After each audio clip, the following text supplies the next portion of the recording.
I beg you to forgive for the things that I have done, for the things that I have said. Forgive me now, forgive me now.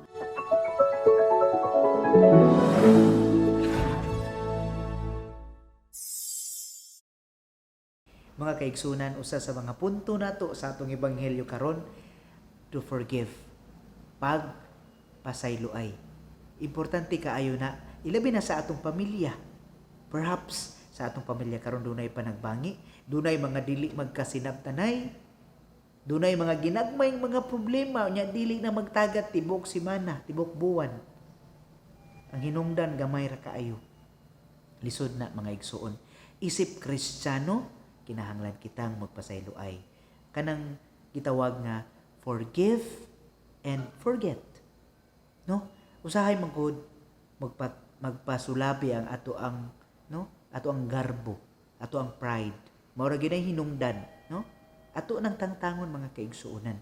Since our gospel today reminds us, no? Kinahanglan na putay kita yung fraternal correction.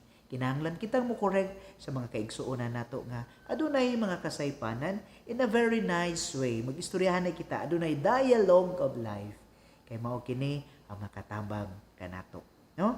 Isa usab sa mga nindot kaayo nga punto sa atong ebanghelyo karon kaning part nga giingon, for where 2 or 3 are gathered together in my name, there am I in their midst. Importante kaayo lagi ang bisan sa atong pamilya nga kita magkuyog og pag-ampo, no, magrosaryo tag-adlaw, magkuyog kita sa matag karon og unya, ilabi na sa ato ang mga pangayo sa Ginoo kay naa ang presensya sa Ginoo.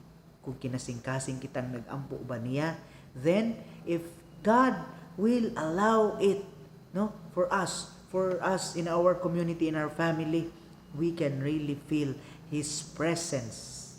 And we are also reminded, mga brothers and sisters, mga kaisang bingay, na importante nga ma-involve kita sa mga communities, church communities, mga covenanted communities, organizations, no?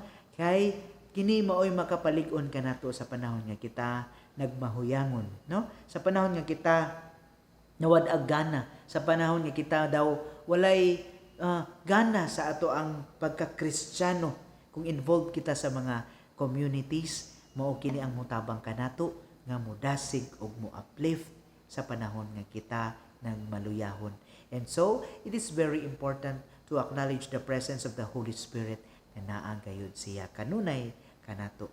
So mga kaigsuunan, karong adlaw Domingo, I hope kung wa pa mo nakasimba, wa pa mo nakaadto sa simbahan, then bisan sa balay lang, Misa Sine Populo. Sa kanunay na akong gina-remind, we can still attend the Misa Sine Populo, no?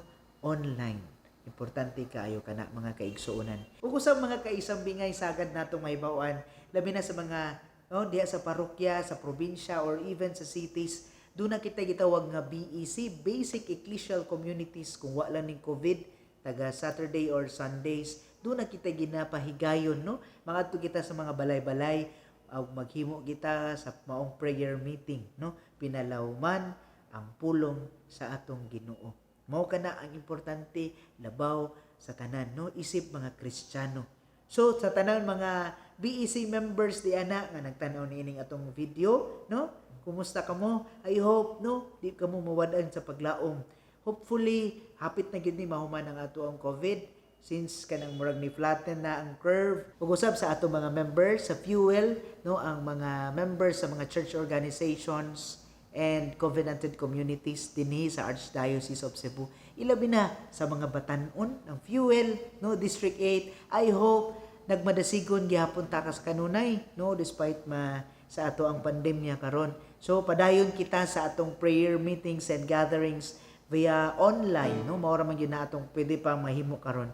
However, we pray harder nga unta by December, magka-gather na ta, ma-normalize na ang tanan through the power of the Holy Spirit, So padayon kita mag-ampo uban sa katawhan sa Dios, bisan pa man not in the physical nga gathering, but no, virtual lang usa, no, kay naa gihapon ang giya ug ang lamdag sa ato ang balaang Espiritu Santo. So mga igsoon, mao kanang atong pamalandong karong Domingo, ug ang Dios manalangin kanatong tanan sa ngalan sa Amahan ug sa Anak ug sa Espiritu Santo.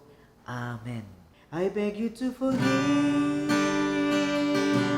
for the things that I have done, for the things that I have said.